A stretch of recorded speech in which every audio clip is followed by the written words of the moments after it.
Hi, friends. Welcome back to the podcast. Today's episode hits so close to home for anyone who's ever wondered, who am I without my job title? Hi, raising my hand over here. I'm talking to Kari, a former PwC leader turned business strategist and pricing expert who helps solopreneurs and small business owners find clarity in how they grow and what their work is truly worth. Kari's story is one so many of us can relate to. In fact, as I was talking to her, I was blown away by the similarities in our story, and I know that's not unique. Those of you listening will also relate. She was thriving in her corporate career. She got the promotions, the MBA, the works, until life forced her to pause. A move abroad, motherhood, and the realization that the version of her, quote, success she'd been chasing no longer fit. In our conversation, we talk about the identity shift that happens when you step out of corporate life, how to find your people and rebuild confidence when you're starting over, why pricing is both math and mindset, and how to build a business that aligns with your values, not just your resume. And what I love most about Kari is how honestly she talks about the in-between, the fear, the self-doubt, the rediscovery of who you are when the structure of corporate life falls away.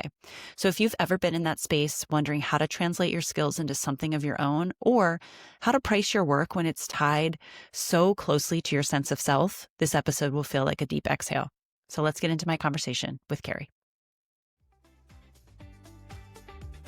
Welcome to Scale with Clarity, the podcast for entrepreneurs who are building a business and a life that actually feels good.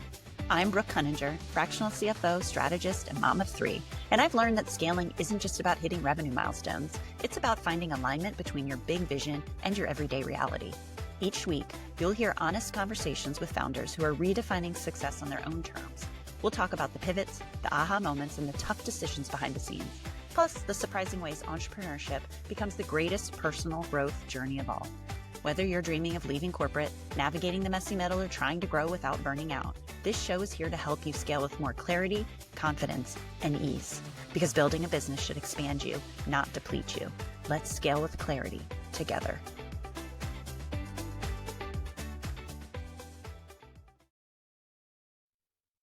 Kari, hi. Thank you so much for being on this podcast. Of course, I'm really happy to be here. I think we're going to get into some good stuff today. I mean, so for all of you listening, Kari and I first chatted. Well, we met through LinkedIn, I think is where we originally connected, right? But then we talked a couple weeks ago. I think it was just that. And I felt like I could have talked to you for 4 more hours. And we just, before we started recording, said the same thing, which is why I'm so excited to have you on. I know our stories aren't unique, but it feels like when you meet somebody who's going through something similar or has and made a transition like we have, like there are so many ways we could go with this conversation, but I was so excited to have you on here because I'm like, people need to hear your story and just know like, oh, I'm not unique in how I feel. And if I want to jump and take this risk, it's totally normalized and everything. So all that to say, there's so many things I want to get in with you, but I'm really, really excited to have you on here. So thank you.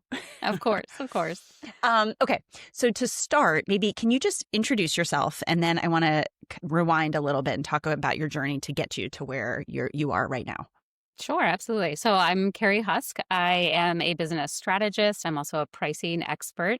And I started my business, Cage Strategies, about 3 years ago. And I primarily work with small businesses, solopreneurs, to help them grow their business. I like to tell people that I'm their strategy partner. You know, there's people that do really great things and they want to build a business a lot of times because they are specialists in something or they want to have an impact, but they don't necessarily have the business background. Yeah. And so that's the place that I serve as that thought partner, that business side of things to help enable them to be able to realize their vision and grow in a way that works for them.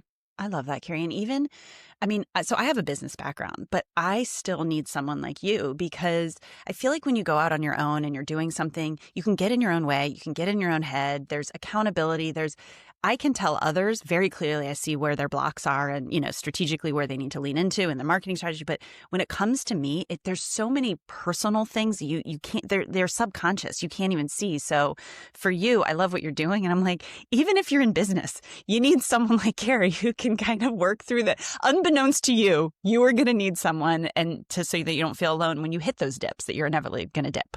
And honestly, everyone does. Right. And that has been one of my biggest learnings from doing this, right? Because you go in, and I'm sure we'll talk about the imposter syndrome, or, like, being concerned of where you're going to add value. And people always talk about value when you're creating a business and all of these things. But what I've seen working with clients is that every single person needs three things as they are growing in a business or in life, right? Yeah. They need structure. So even the fact that we set a time aside to talk about how are we going to grow our business? What do we want? What are our goals? Whether that means a 3-hour strategy session or whether that means a 5-minute journaling, for our personal goals, setting aside that structure. Yep. The second thing that I've seen is that people need solutions for their business. Right. So we hear all of these things, and there's so much noise out there. There's all the LinkedIn and it's getting posts, louder. and it's getting louder. And not to say that there aren't very smart people out there with this advice, but often it gets so watered down that we're left feeling, well, okay, so now what? Like, well, how do I apply that to should I apply that to business? Is that for me? Is that for somebody else? And then we kind of just try to figure out on our own, and we're not really sure what applies to us. And the third thing is exactly what you said, that partnership to see the blind spots. It's not that we're not smart enough. It's actually we're smart enough to know that we're not going to do it all on our own. And so that piece of seeing those blind spots, but also just having the partnership. I mean, the reason that you and I met was because I saw your profile on LinkedIn, and I'm sure we'll get to this, but and I was like, you worked at PwC. I did too. You have a Chicago connection. That's where I'm from. You lived in DC. I lived there for 10 years. You have 3 kids. And I was like, I need to talk to this woman. Can we go there now really quick though? Because and then I want to get your 3 points there's so many directions I want to jump off of from there. But in that aspect, I had minimized LinkedIn for a long time, just social media. I think I got in my own head with the very specific framework that I wanted to grow a business when I left my corporate job, and just kind of who you had to reach out to, and very kind of was still in an old school mindset of networking, and it had to be formal, and you put on your kind of corporate, I'm using air quotes, but your corporate suit and go there. And what LinkedIn for me, and you can substitute a lot of social media or online platforms, but just like you said, there are so many people who have overlapping circles that I didn't realize, because when I was in a corporate setting, you're kind of in your silo a little bit. You have your title, you have your, kind of within that corporate box, wherever you are, that culture, that I didn't realize there are so many people out there that have similar backgrounds, that are doing similar things, that have similar thought processes. And it's such a testament to leaning into what you enjoy and like, and go out there and put yourself out there, and you will find your people. Because finding you, not only do we have similar backgrounds, but as I said when we first started recording, when we started talking, I'm like, oh my gosh, that is the same mindset I have, the same struggles I've gone through with solopreneurship, and the same. And so I love what you say about that, because I think LinkedIn has been a real eye-opener to me, that it's not just your professional, like, kind of old way of networking. You really can find your people there, especially with what we're trying to do, working with other businesses and more on the professional side. Has that resonated with you too? Absolutely. And when I first started LinkedIn, and even still sometimes, let's be true, I open up that tab and I'm like, I don't want to be here. I know. You look at the feed, and then you just, so many feelings arise. And then it's like you said too, it's getting noisier, and you're like, I don't want to be. It's getting really noisy. And, you're like, okay, I got to post. I've been told I need to post and increase my engagement, all these things. And all those things can be true. And at the same time, you can also be intentional with it. Yeah. And recently, I've been much more intentional about taking the time to really find my people. Because especially when you go from corporate to being a solopreneur, an entrepreneur, you need to find your people. It's not just a nice to have. No. You need to have it. Yes. And so for so many reasons, I mean, we could go into dozens and dozens of reasons why. And so knowing that, then translating that intention to, okay, what is that structure and systems? And so I make it part of my business to find those people and have the coffee chat, right? That's how you and I started talking of, hey, Brooke, I saw you. You look really cool. Can we like chat? We're in middle school. Can we be friends? I just always say this. I talk to my husband. I'm like, oh, it's my LinkedIn friend. And it feels so, but I'm like, they're actually deeper connections, because there's so much shared I don't know, professional experience, like just where we are right now in our life, Hmm. that it's hard to find that in person of someone who's growing an Yes. online business and trying to do, Hmm. work with businesses. So it is such a deep, because it's like what you're in right now. And so finding that, I absolutely agree. It's so funny. But what you said too about just being more intentional about that, I found for me, it was like two sides of my brain that I couldn't reconcile. One was the strategic brain that was not authentic to me, that I had kind of fostered through my traditional job, which was like, how do I, what's the goal of this organization and how are we going to further it? And so very, very strategic, not emotional, how do we do that?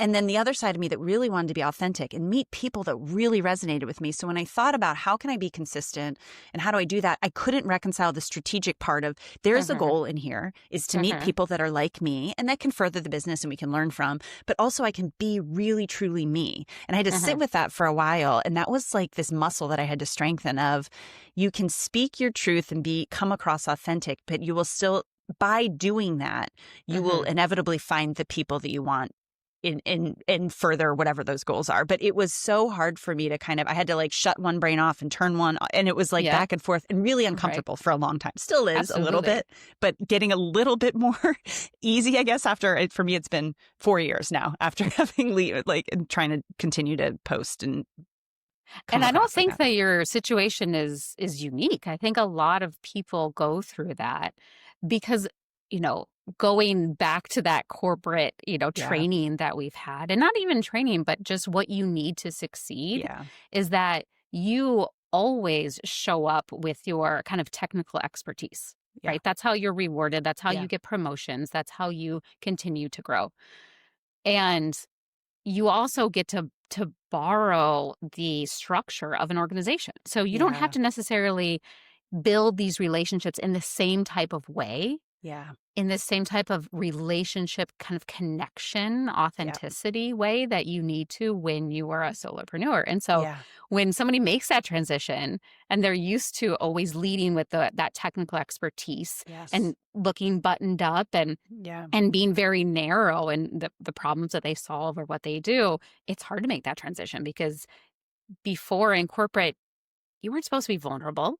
No, I You weren't know. supposed to necessarily lead with that, emotion or kind of pulling back the curtain on the Yeah. personal. And so it is something that we as people that are making this transition need to do and also recognize that it's not going to come on day one.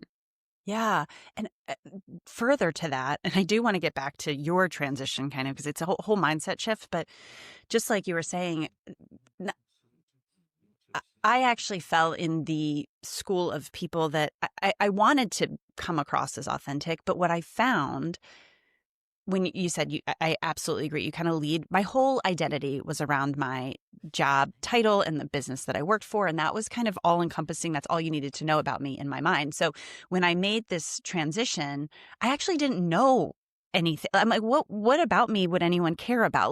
That was everything. And it was this evolution of learning about me so that I could talk about it more and say, and then what I know to be true, not always easy to do, is that the reason I buy from somebody, especially a service-based whatever service it is because I trust them and I know them and they think similarly to me, even if it's like a mechanic, right? Like something totally Mhm. different from what I know, is because they're good at what they do, but like holistically, like it's not Mhm. just their only thing. And so, Their values align with your yes. values.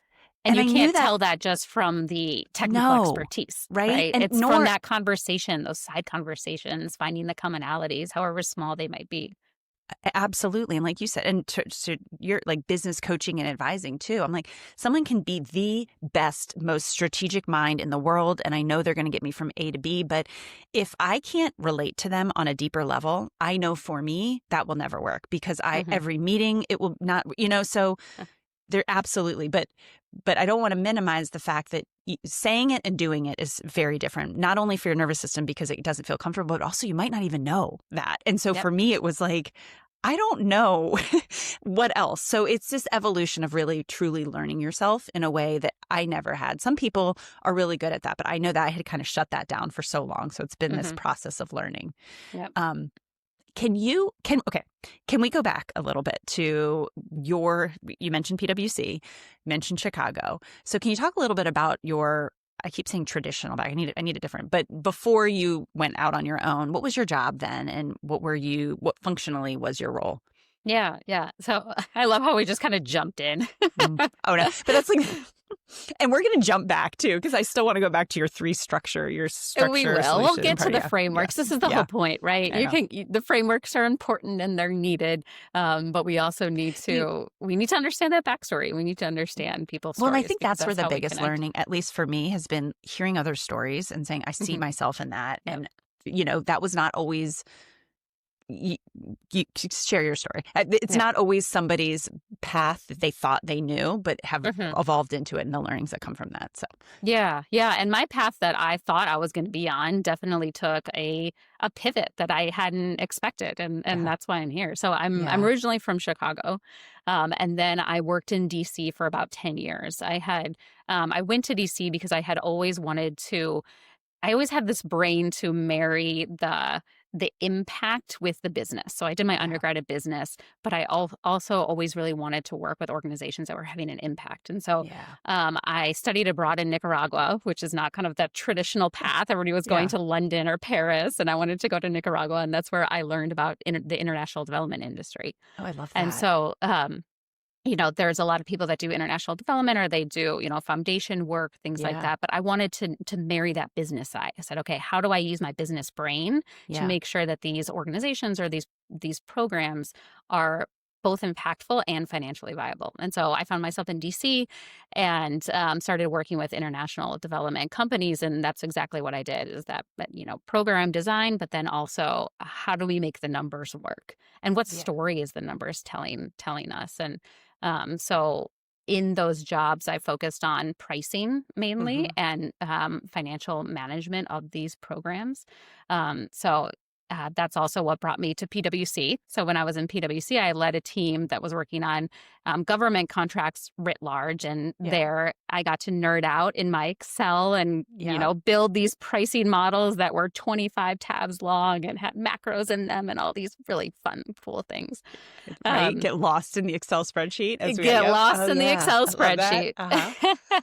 And so that's when I had been in DC for a while. And so I was working at PwC, which is, it's a very demanding job. They have these certain kind of hours over standard that you need to hit. And so you're working 50 plus hours a week. At that point, I was also getting my MBA at Georgetown. And so I was doing that at night. And kind of in my final year of my MBA is when I was pregnant with my first son. It's okay, big changes are coming, right? Same. Yep. So I was thinking, okay, I'm almost finished with my MBA, then I can get this promotion at PwC. Yep. In my 20s, I had gotten a promotion at every single year. Yeah. Because I knew how to work the system. I was good at understanding the structure, making relationships, and doing what I do well. And so that resulted in, a promotion every year. I did take 1 year off to travel the world with my husband, and then got back into it. We could circle back. I love that. Later. But I found myself. Kids. What's that? That was before kids. Kids. Yep. Okay. That was we had gotten engaged, went on this trip for a year, and then got married after. Because if you need a test of whether you're compatible with someone, go travel around the world with them. Around the world with If you survive, you get married. We're going 13 years strong now. So, oh my God. Okay. So when I come back, so when I was in DC finishing my MBA, that's when my husband's company announced that they were moving. They were shutting down their office in DC, and they were opening up in Panama. And to be clear, we're not talking about Panama City, Florida. Not Panama City, Florida. Just for anyone who's U.S. focused, we are talking about Panama. Okay, pause there really quick. Okay, go ahead. Sorry.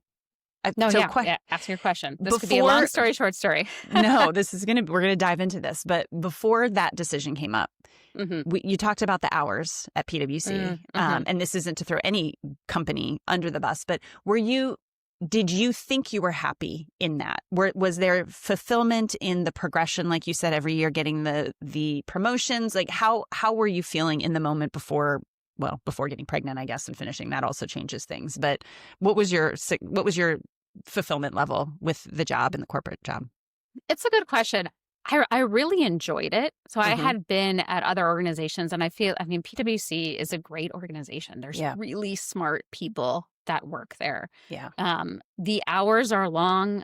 I had the energy for it, Yeah. and Mm-hmm. I liked solving big problems. And Yeah. so it was in that position, it was a pretty significant jump for me from the Yeah. position that I had before. And so Yeah. I liked stepping into that role. Yeah. It was checking a Day to lot of your day, boxes of that, course, there were certain things where I was like, oh my goodness, am I really going to be responding to this email at yeah. 10 p.m. at night and, managing all these partner relationships and, I Yeah. mean, how important those are to be able to Yes. build those relationships with a partner. And so I found fulfillment in it Yeah. at that moment. Yeah. I also knew it wasn't sustainable with the other goals I had for my life. Mm. Were you clear on those other goals? Like, did you always know personal goals, like this is something that's important to me, or had you even thought about that? I guess I should leave it there. Yes. So when I was saying that the reason that I moved to DC Mm-hmm. was to work with organizations that had that Yeah. impact and that financial valuability. So Yeah. when I moved to PwC, it was it was the pricing that I moved to Mm. PwC so it was that technical role. Yeah. And while I helped them build the practice for the international development, Yeah. and going after those contracts because there are different type of contracts and pricing and partnership relationship, it mainly was government contracts writ large, and Mm-hmm. it was mainly the Mm-hmm. technical skill of Excel pricing contracts. Yeah. And so I knew I was getting farther away from this Yeah. idea that I had of really wanting to be in the impact space. Yeah. Now, there was also, I always see my life in chapters. And so Mm-hmm. I was okay with having this chapter be focused on something else because I knew that I could always take these skills and use them in a different way. So And good. PwC was such a good way to really up level the skills that I learned Yeah. and the connections that I had. And people just, they work really well there. They're smart, Yeah. they're ambitious. They just get it done. Yeah. And you really can absorb it. And I love your idea of chapters too, because that's so Mhm. true. Because what can be so fulfilling and true for you in one chapter does not mean that it's wrong in the next chapter. It's just you're evolving and your needs change, which took me a while to come around to when I had children. Like I kind of Yes. was still thinking in the old chapter, but it wasn't working for me. And what I love about your story up till what you've shared so far is you haven't used the word values, but you were very clear, at least in the how it manifested in certain aspects of your life, of things that were very important to you. And for me, I had somebody fairly recent, like long into my career, later on in my career, that had me do a values exercise. And I always kind of threw that away as more of a softer, so like, I don't need, what is this going to change? But Mhm. when I really sat down with it and realized, like, that's the telling thing of something, what's really important to you in all aspects of your life. And before I got to the point of really being ready to leave and knowing that it was time for me, I think that would have been early signs for me that it was time to leave. Because if I looked at what my values are, which are still consistent, but how they played out in each aspect of my life, once I had kids, once COVID hit, I wasn't hitting on those values anymore, and it was time for me to change. And so when I think about my analytical strategic mind, if I would have done that, it would have been way less emotional. Whereas it was, I mean, there's still emotion in learning, but I could have really seen it clearly. Whereas I had to wait for it to just manifest in like frustration and overwhelm and Yeah. anger a little bit. So Mhm. just back to you, I think that's really cool that you are really clear, at least in some of the areas of like, this has always been important to me. I know it was a chapter, but I know I wanted to get back to that. So kudos to you Yeah. for even seeing that. Well, and to be fair, I think the hard part about it is not necessarily defining the values, Yeah. but knowing where that tipping point is for Yeah. action, Yeah. right? I Yeah. mean, I've also written down my values. I sometimes I do that in the work that I do with my small business Yeah. owners and the Yeah. strategy. And it's being really clear about it, but then it's also understanding kind of the trade-offs Yeah. between the values Yeah. and when it's time to focus on one Yeah. over the other. Yeah. And so for me to continue with the story, even though I had that clarity, the fact that my husband's job was moving us abroad took the Yeah. decision really out of my hands. Yeah. We had made a proactive decision. One of the values that we had and was to continue to have this very international focused mindset. So we knew Yeah. that we wanted to live abroad at some point, and we had done Love that that. year Yeah. away. And that really was a huge pivot point in terms of a mental shift of what Yeah. does it look like to step out of this very narrow, straight path, Yep. do the thing, and have the ability to go back if you wanted to. Yeah. Did you And know, speaking of going back, was that mhm, always in the back of your mind though? Like, I can make this, we'll do this, but I know that there's always this opportunity to come back if I ever wanted to. in the trip abroad or moving to Panama, In terms of your professional decision too, like the whatever I make, and if I move to mhm, Panama, we know we can always come back both, yes, in terms yeah, of the country, but also the job too. Was that always like, it was kind of like a it was a plan safety B or net. C? Yes, I guess, yeah, yes. exactly. Right. Okay. I am a person that that calls myself more or likes to think of myself as conservative. I was actually Yeah. having, in terms of decision making, in that aspect, I was actually having a conversation with a good friend the other day and was telling her this, that, oh yeah, Yeah. sometimes I don't see myself as kind of bold in my action. And she's like, Kari, what are you talking about? Like, you traveled the world for a year Yes. and Yes. without a plan, and then you came back. You Yeah. moved to Panama. You started your own business. You're married, to Yeah. my husband's Colombian Panamanian. You're in a different culture. Like, Yeah. what are you telling me? And I was like, well, the story in my head is that I'm very good at seeing the vision and Yeah. matching it with the values, Yeah. and then kind of putting a stake in the ground and saying, I'm going to do this. I don't really Yeah. know how, but I'm going to do that. Yeah. And then you just find the next right step and you find the people to help you. Yeah. For me, I also wanted that safety net. So whether Yeah. the safety net, for example, in the year abroad that we took, we were sitting down at a coffee shop and decided to do that. My husband, my then boyfriend, and I. And day one, he was like, I'm in. This is happening, like full stop. And Yeah. for me, I was like, yes, this is a great idea. Once our bank account says that we can do it, then Yeah. we'll do it. Right. And it Yeah. took us about a year and a half to save that. So, Yeah.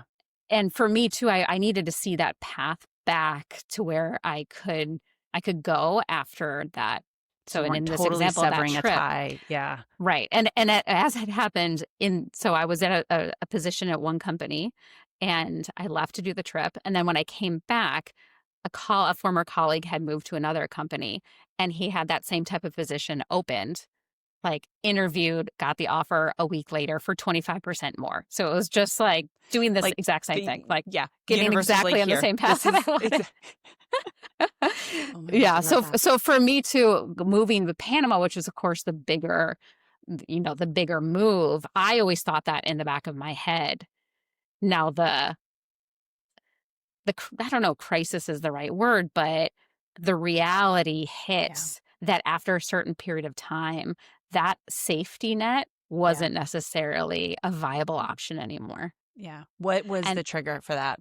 Was it time away? Was it your values and vision had changed to even wanting that safety net? What was the thing that shifted, you think?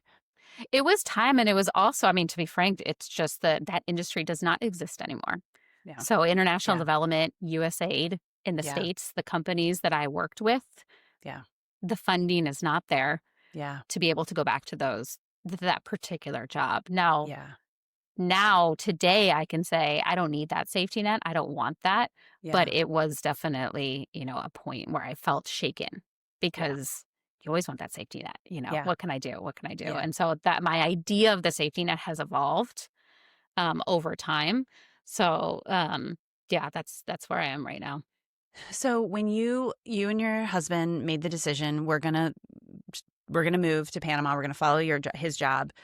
What was your decision? Did you leave your job and you were going to stay at home? What was your thought process professionally for a while? Like when you moved to Panama, was it, immediately look for something remote? Talk me through that thought process. Yeah, that's a good question. So when we moved, my husband actually moved first. It's like 7 months before I did because I was finishing my MBA Hmm. and I was also pregnant. And so it was Oh, coming wow. up and just like the time of having to Thank you. give birth Yes. forced a decision where I decided to stay in DC and he was in Panama and kind of Yeah. traveling back and forth. Um, So I had the baby. PwC gives 3 months, I think it was 3 or 4 months of maternity. And so that's when we actually moved to Panama, was during that maternity leave. So I knew I had some time. Yeah. Um, and the decision to not go back to PwC was a mix of, I knew I couldn't sustain that Yeah. lifestyle of the 50 hours with a newborn in a new country, Yeah. all of these changes. And then also it might not have even been a viable option, having working with the government contracts and Yeah. being remote. And so Remote. it was also another time where kind of it felt like the decision wasn't totally, in my Yeah. hands of, okay, this is what I proactively want to do. Yeah. And I feel like I sympathize with people that are in a position where they feel like they are totally in control of that decision, Yeah. because there's no external factors telling them, oh, this is your situation now. Yeah. Right. So Yeah. they have to be brave enough to really take that step without Yeah. anybody kind of pushing them Pushing or them. any, circumstance leading them there. I always say it's either a circumstance has to do it, or your how do I say this? Your desire, your fear of regret or your unhappiness has to be higher than the fear of what could happen if I fail. Like that gets to a point where you're like, I'm not willing to put this off anymore because I'm that unhappy, or I just think there's so much more in it for me. And that sometimes that you talked about this, it tilts enough to propel you forward. But you're right. I think that takes a lot longer than if somebody else makes a decision for you and you're kind of put out there, because it's really uncomfortable to start. Yeah. Yeah. I mean, that's like the number one principle of organizational change, thinking back to the MBA, is like the status quo has to be so uncomfortable that the uncertainty of change is more attractive. Yeah. And it's interesting. When you first moved then, talk me through, that had to have been a huge identity shift. Going from, I mean, also being in an MBA, I'll talk from personal experience, because I was also working in a job and doing my MBA at night and was pregnant with my first. And for me, I was like, I can take on the world. Look at everything I'm doing. I can say yes to everything. Of course I can do it, but paired up against, but do I want to? Is this my life? Is this what I want? And so for you, kind of making that decision, rightfully so for you guys, and moving, how did that feel? Were you aware that you would go through some type of transition, from an identity standpoint, or did it hit you once you got down there? Like, what have I done? Yes, and yes. All of the above. And I mean, it is something that has taken years to come to terms with. Yeah. And honestly, still coming to terms with, right? Like as who we are and how we define ourselves is something, I think that's our life purpose to understand that. And so, there's some things that kind of clicked earlier on and some things that are still kind of evolving, but it was absolutely an identity crisis. I mean, working at PwC, DC is also, a very kind of, hustle and bustle type of city, especially in terms of work. The MBA, basically it was like, I am competent in everything. My pregnancy was relatively easy. I was doing all these things while pregnant. And I was like, this is my identity. I'm a very competent person. And this is what I do, right? And so, and I can move abroad and I can do all of these things. And I mean, motherhood alone just like knocks you down. It brings you to your knees, right? You're like, oh, I can do this. You hear the stories, through rose-colored glasses. You're like, I got this. I'm going to be a good mom. This is going to be easy. All of these things. No. I mean, I did the same thing as you. I was working remote. I forget if I shared this with you, but I moved to New Jersey because my husband's job relocated him. I finished in Chicago, then we moved to New Jersey. And I was under the impression that I didn't even really need a full-time nanny. I mean, this says how much like my identity, but I think it was tied up, not just my being my first and just not knowing kind of all the changes a newborn would do, but also just in that mindset of like, I can handle it. Of course I can. Figure it out because I've always figured it out. Yes. I've always been a problem solver. Yes, I will do it. You just like power through, ignore your body, ignore the hormones, ignore everything, but just like power through. I'm like, I don't need a full-time nanny because I'm going to be working from home. I've got to be, I'll just figure it out. And it hit me like a ton of bricks. The fact that admitting that I wasn't happy and fulfilled and really trying to figure out why. And it was because of all of the things, all of the factors. But so I love your story is such a parallel too. And it took me a really long time to acknowledge, and to your point, still do. So I can empathize, or just the right word, but I can put myself right in your shoes and picture how I would have been handling that, even knowing where you were. It sounds like you're way further along than I was in what is important to you. So even knowing that this is what I want my future, I know I don't want the life that is the 50 plus hours and working and having a newborn. It's still got to be so hard to transition through that. It was hard. And, you know, like I feel like that we can have these ideas of our values and our vision, but sometimes the day to day is hard. And that was what was happening there. And not only it was newborn, but it was also new country, new language. I was conversational in Spanish, but certainly not to a level where I felt at home speaking in Spanish all of the time. And so and going out, I have to then imagine, also like, not working.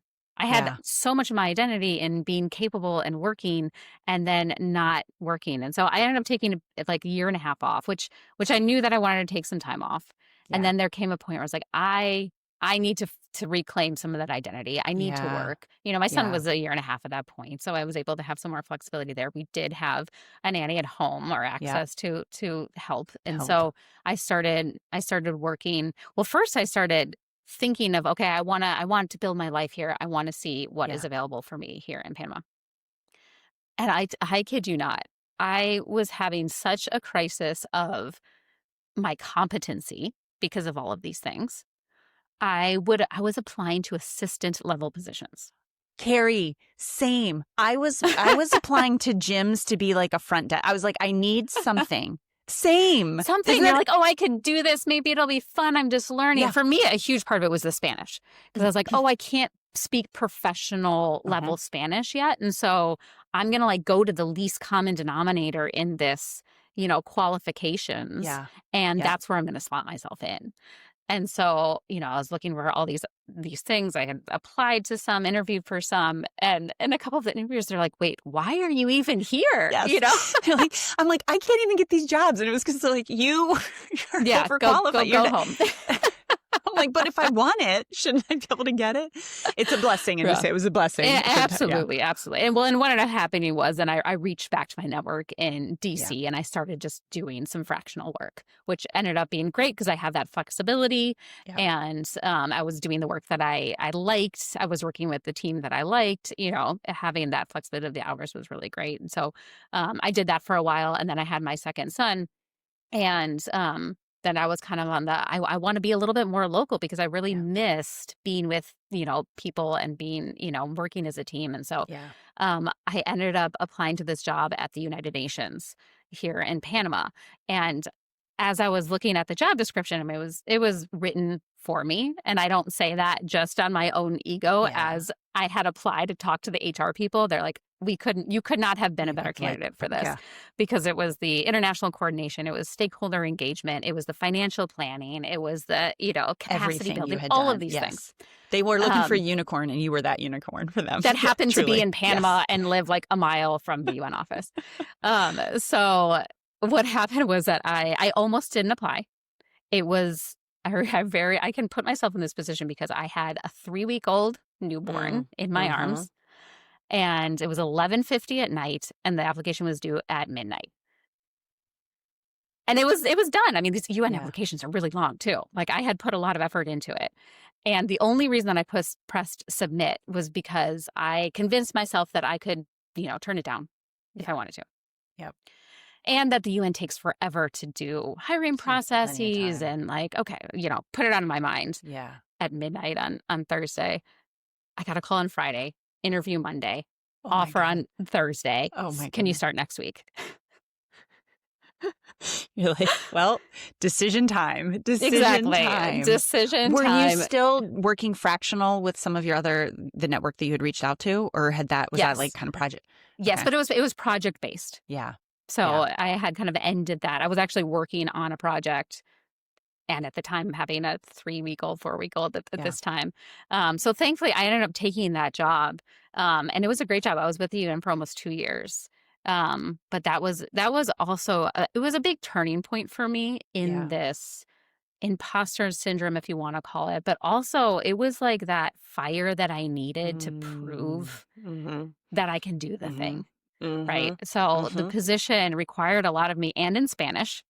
Right. And so it was a lot. I was traveling to I was the coordinator for this initiative across 7 different countries. Here in Latin America, I traveled to Geneva to the UNHCR headquarters to do Yeah. presentations. It was a lot, and one of the big lessons that I learned that I remember very, very clearly, that we were at a big conference table in the Panama office, and I can't even remember what the topic was about. But essentially the leader, the kind of the highest level person Yeah. at the time, basically said, like, "We don't know the answer to this situation." I'm, like, looking around the room, it's all these international experts, it's Yep. like career Yep. UN people, and I was like, "How wait, what? How does" I mean, and very intelligent people. Yeah. How does nobody know the answer to this? Isn't that what Yep. we're paid for? Isn't there institutional knowledge? Haven't you done this before?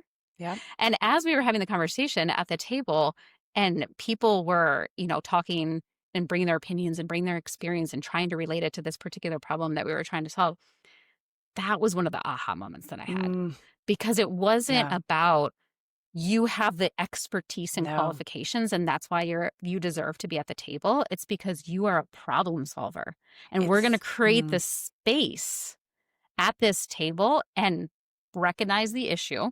We're going to bring our experience. Yes, we have expertise, but we deserve to be at the table. I deserve to be at the table yeah. because no one has the answer for this particular solution. No. And the I task is to find it and to work together and to be able to listen and to be able to apply it and then get the work done, right? Apply the systems, apply the structure to actually get the work done. Carrie, I so love that. It's the epitome of fixed mindset versus growth mindset, which you hear a lot about. But the actual application of it is truly that. And what I see so many people who are either burned out in their jobs or in similar places we were before, thinking about maybe going out on their own, the thing that stops them is like, but I don't know what I would do. And really what I hear is, I don't know what I'm good enough to do to offer somebody with just that, if it's not Hmm. already predefined in this job description. And what you and I said at the beginning, and I need to hammer home, most people don't need help 100% in this specific thing and they need you to be an expert in it. They need someone who can talk to them, knows where they're trying to go, who can reflect back to them, is accountability partner, and certainly has it brings the functional expertise in whatever it is. But more often than not, it's the relatability and to your point, the ability to see where's the problem. Let's talk through it. Let's problem solve Hmm. together. And so I love that shift because you can read about it all you want. I mean, I've read Carol Dweck's book, I've read the books and like know the concept, but until you sit at that table and you realize like no one has the answer. That's Hmm. like the beauty of it is let's try and solve it together. So awesome. I love that story that you shared. That's so Yeah. good. Yeah. And when I finished there at the UN, I mean, that was really that mindset that let me have the confidence to start my business. Because it wasn't not only, really being confident in my value and what I Yeah. can do. I was pretty clear about that because what really made me start my business was people coming to me, friends coming to Yeah. me saying, "You just have a strategic mind and you also know the numbers. Can you help me Yeah. solve this problem?" Yeah. As they were building their businesses. I Yeah. was like, "Yes, yes, I can." Okay. And then let Absolutely. me just build an offer around that and see who Yes. else needs that help. Um, so it was the mindset shift, and then it was also recognizing that small businesses owners need this. It's not just corporates in a boardroom, or it's not just the United Nations Yes. trying to push forward country cooperation. Yeah. It goes down to the small business owners, and so often they don't have those resources. They don't Yeah. have that partnership, and so they try to do it all their own. They try to figure it out. They're dealing with this identity shift Yeah. often Yes. of going from one thing to another. And that partnership and that structure and Hmm. how to apply something to their business can make all the Yeah. difference. It's huge. It's so big. I love that. And so a couple places I want to go, but I want to circle back really quick to when before you went to the UN, um, when you were your first couple, you said you reached out to your network. What did you know? I feel like that's what stops people underestimate the size of their network, especially if you've been working for a while and just the broadness. You kind of think traditionally, let me apply for a job, which is not the way Hmm. to do anything now. How Talk me very specifically through that. Did you just reach out to people that you knew they were working in a company that you liked? Like, how did you think about like, this is a skill set I have? Like, how do I even go about this? Yeah. So how it really started was kind of a step back from that, was that I wanted to get after the UN job, then I took Yeah. another year off to be with my third son Yeah. after he was born. And I was thinking about going back into corporate. So I Yeah. did kind of the whole, I had a friend who worked at Boston Consulting Group, and they have this whole methodology of how you network and how you leverage it and Yes. all these things. Yeah. So I was doing that, and I was talking to people, and I was ready to get back into it. And I really wanted to fill that value of being valuable. And so I was Yeah. trying to go back into that space, because I felt like I needed to go all in there. Mm-hmm. Um, and I actually was getting pretty far along on some things, and PwC was one of those companies that I might have Yeah. gone back to. And I mean, kind of a personal story here was when I was in that process, a really good friend of mine, who her son, that our kids were 5 months old at that time, was just a week. They were a week apart, and she was diagnosed with stage 4 breast cancer and has since passed. And it was just such a wake up call. I mean, literally night and day, where I was I'm gung getting ho. shivers I'm now. going to do Yep. this. These are my values. This is how I want to live out my Yep. values now. Yep. Of I want to, focus on Yeah. work and go back. And that really just stopped me in my tracks. And so I decided to take more time Yeah. to just really focus on my family, and then Yeah. find a way that I could have more balance, Yeah. because I knew that going back full time wasn't that option. Yeah. And You're having so to give up in one that, thing for the other. Like you were always right. having to trade something for something hmm else. Yep. And so the good thing was I was kind of already in this structure of searching and network and talking to people. And then I said, okay, I need to continue that momentum, but I need to Yeah. shift it in a different way. Yeah. And when I was originally doing that networking, it was very much expertise forward, right? Yeah. I have this expertise and I can apply to a job. Where's that job? This is Yeah. what I can do. Yep. But when I kind of opened this networking up again, it was more from a curiosity standpoint of, Mm-hmm. I want to learn what you do. Yeah. Tell me I more, love that. right? Tell me more. And where can I, identify what might be a good fit for me? And so Yeah. within those conversations, I met somebody who was former KPMG. He was doing strategy consulting, and he was Yep. doing these, facilitation kind of strategy retreats that big organizations do. Yeah. And so he invited me to co-facilitate a few of the strategy retreats that he did for his clients here in Panama. And it was wonderful and Ugh. great. And I was like, this is what I want to do. I love the strategy piece. I love showing up in this way and really engaging with people. And so I continued to do that with him, and with some other organizations at that higher corporate level. But at the same time, that's when I was Yeah. getting all of those calls from my Yeah. friends saying, I'm starting my business, or I'm at this pivot point. Can you help me?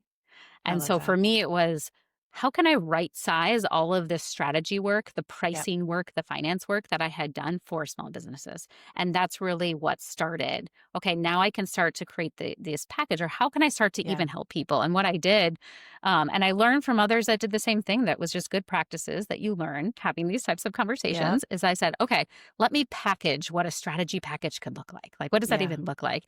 And then I reached out to, I made the list, I wrote it down on my Post-it notes of who can I talk to and just offer the service for free or for a trade. Actually, what I did Yeah. with everybody at the beginning was a trade. I will help you with your business if you do this for me.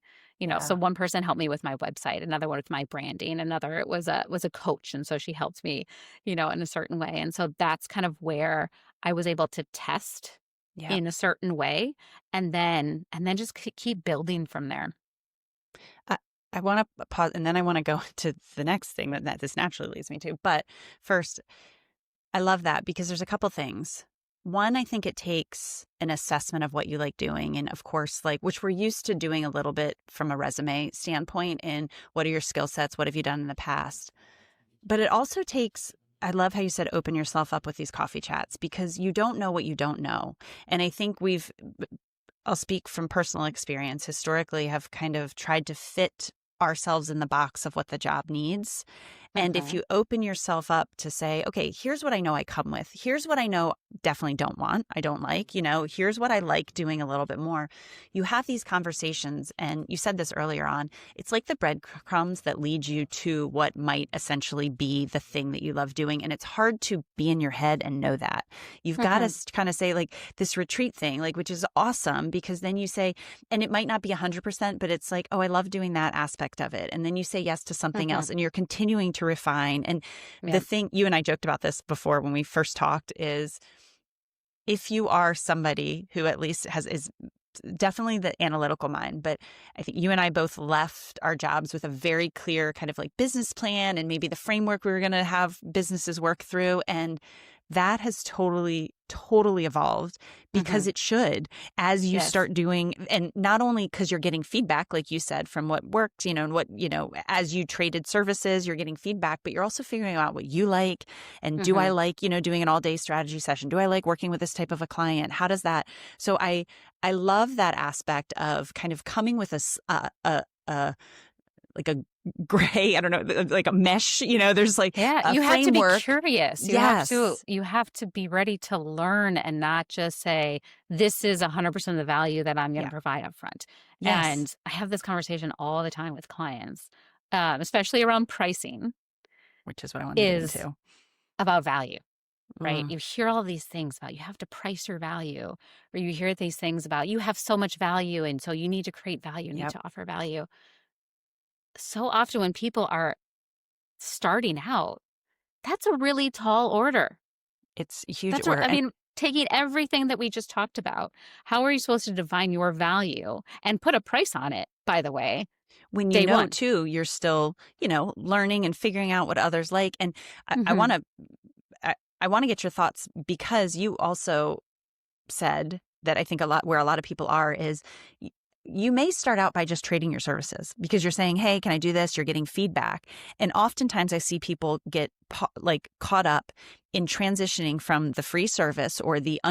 underpriced service into, okay, I know this works. This is what I'm going to price it at. So what would you tell individuals that are kind of at that point? And yeah, you're trying to, because it is a personal value.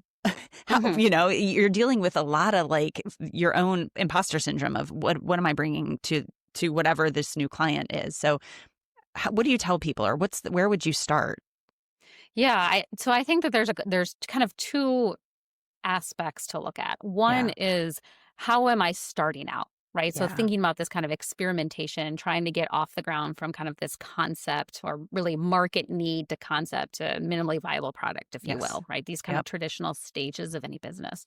And so in that regard, you need to have this, scientific kind of let's experiment, right, cap Yep. on. Yep. And so you need to have it with that approach. Now, I still had a target number in mind when I was trading services. It's not Mm-hmm. that I started off saying, I'm free, I know nothing, this is good enough. It Yeah. was, I have a target price. Now let me see if what I am actually helping you with Yeah. aligns with the value for you, for my Yeah. client, not for Yeah. me, not Yeah. because I think my value is worth X dollars necessarily. It's can I have the impact that I think I'm going to have? Yeah. And does that price then relate to the impact for the client? Yeah. I- And yeah. so, what I work with my clients on, or when I talk about pricing, I say there's three pillars of pricing. So the first is to know your cost, right? You need to be Mm-hmm. really clear about what is your business model? Yeah. How many clients can you serve if we're talking about service-based businesses? And then what does that mean for your hourly rate? Not Yep. necessarily billing an hourly rate. That's a different Yep. conversation. But this But is kind of your thinking about bottom what is the line. You're cost? definitely not going. Yeah. Yeah, Yeah. if I want to make $100,000 and I have this delivery model that Mm-hmm. allows me to work with 10 clients in a year, well, I mean, that's just math. That's Yeah. $10,000 per client. Yeah. Okay. So is that achievable? What does that look like? Do I need to redesign my offers? That provokes a lot of questions, but at least it's a data point to Yep. understand. Yep. The second thing is to look at the market. Right. And this is kind of tricky because, and so honestly, some people, when they give pricing advice, they say, never look at the market. You're so unique. But especially when you're starting Yeah. out, you need to understand what is out there, Oh, what yeah. options are out there, because your prospective clients are looking at that too. Yep.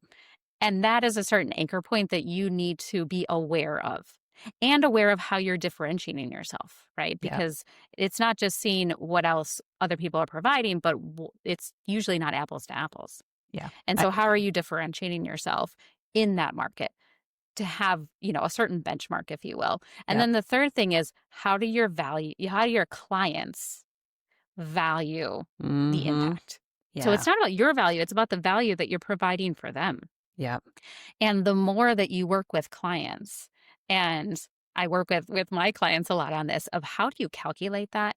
How do Yeah. you get that insight from the clients? Because there's a good way to go about it, Yeah. so that you can, when you actually determine your price, when you take that cost-based, market-based, and value-based pillars, and really kind of, this is where that's the science of pricing. And I would say Mhm. the art of pricing is deciding how to put them together Yeah. based on those three pillars. When you're able to communicate that well with prospective clients or clients, that's when you're locked in. That's when you can be confident about pricing. It is so, you know what? And not only the science and the art, but I have to say, on top of that, working with someone like you, the confidence also comes in bouncing the idea and someone saying, you're not crazy in this. Yes. Like for me, it's Yes. you're in your own silo, you're in your mind. You get somebody who says, oh, that's crazy price, who might not even be your target market. Or even, Hmm. for instance, this happens a lot. You talk to a family or friend that's not in the market. They're like, oh, Oh, people yeah. are paying that. And you're like, well, you're not my person. I would never try. You're still, Right. like you're not the person. But you take that feedback and say, maybe I'm crazy in this, trying to do. So to have someone like you that can kind of walk through these three pillars, but then also say, no, I've seen this before in the market. And Hmm. I love that, because I don't want to underscore, you and I have talked about, there is so much change internal. It's a personal development that I've been through personally on this journey of leaving my job and starting my own business, that you learn about yourself. But one of the biggest unlocks is pricing is the easy one word answer, but it is how you are valuing yourself, how you're showing up, the service that you're providing, how it fulfills you, and then demanding that kind of respect back. And that really just means standing in your confidence that you can provide this. And I think a lot of people potentially take that hit because you are leaving potentially a high performing job, something you're doing a lot in. And there's always this, let me replicate my salary, which takes Hmm. longer than often people think. And I Yes. think Yes, it through that does. journey, your confidence, you're like, maybe I'm not actually worth that. Or maybe, it starts to kind Yep. of Hmm. diminish. And so I can't reiterate enough how important the work you're doing, and then also to know that is the natural path of how it should. Your mind is going to do that. It's going to take longer than you think, but if you stay with it, that's when it comes back. Hmm. So Yep. Yeah. And you have a mindset of learning, that it's not a static thing, right? yeah, Pricing, just like our businesses, is not a static thing. It evolves, and you need to find a way that you can take that knowledge, and what is there yeah, to learn, and then how do you apply it, and then how do you evolve it. And I'll just say one thing quickly that was kind of an aha moment for me too, that I realized what was going on for me yeah, wasn't necessarily always pricing higher. We hear all this stuff about price your value, and replenish your salary, and all these yeah, things, and so we automatically think that means we need to command very high prices for our services. yeah, And then once we can get that, 10K offer, that 50K offer, whatever it may be, okay, then I've made it. yeah, And for me, even because I'm really, really getting into the mindset of what do my customers want, I yeah, actually have a low price intro offer to help people with their pricing.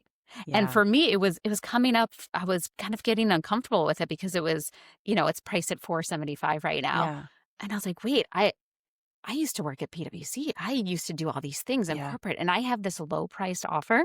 yep, yep, And I realized that was just an identity issue for me, of, when pricing something low, what does that mean? yeah.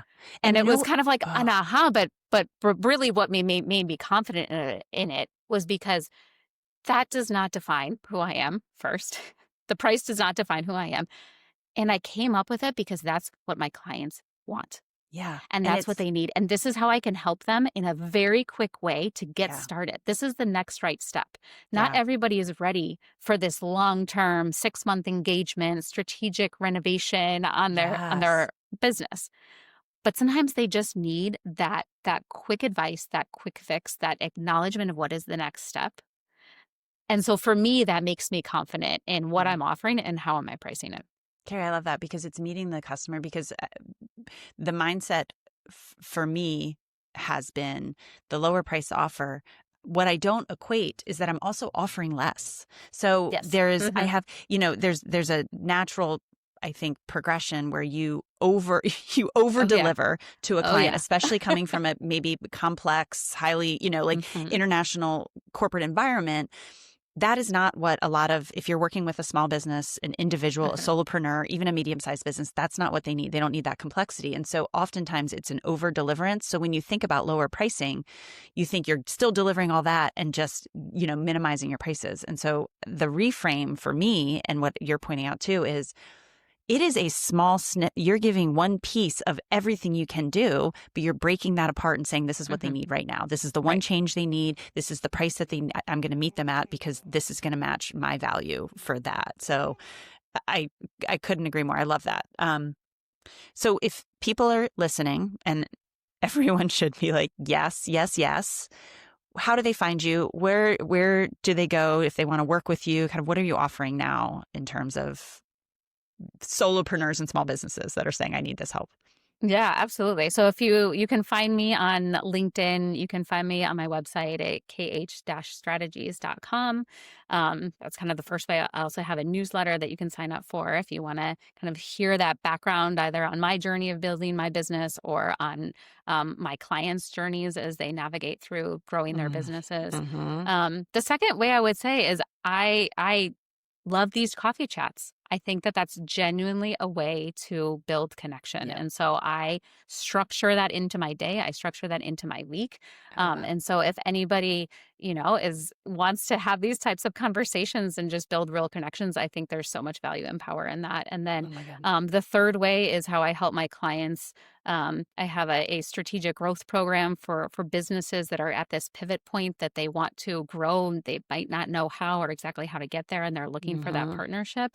Or if you need help on the pricing side, the pricing checkup that you can find on my website. This is a way that you can help figure out your pricing, get you unstuck, and finding that right next step for you and your Oh my business. gosh. Carrie, you're just a wealth, both a wealth of knowledge, but also I feel so seen because your story so resonates with mine. So thank you for sharing your story. Thank you for being on here. Thank you for what you're doing because I'm like, I need to work with you in all of these areas as well, personally. So thank you. I just appreciate you being on here and sharing your story. Oh, well, thank you so much, Brooke. This has really Oh, been so much fun and certainly won't be the last time I was going to we say, we'll chat. have a round two. We'll have a round two, certainly. Absolutely. Sounds good.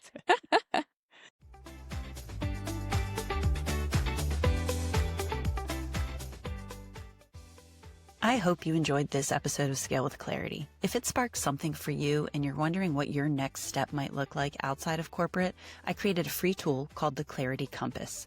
It's designed to help you uncover your strengths and start mapping what an aligned business could look like. You can download it at the link in the show notes. And if you'd like more personalized support, I also offer one-on-one coaching to help you design and build a solopreneur path that fits your life. And until next time, thanks so much for listening. Be sure to tune back in for more stories and conversations that I hope inspire and guide you on your own journey.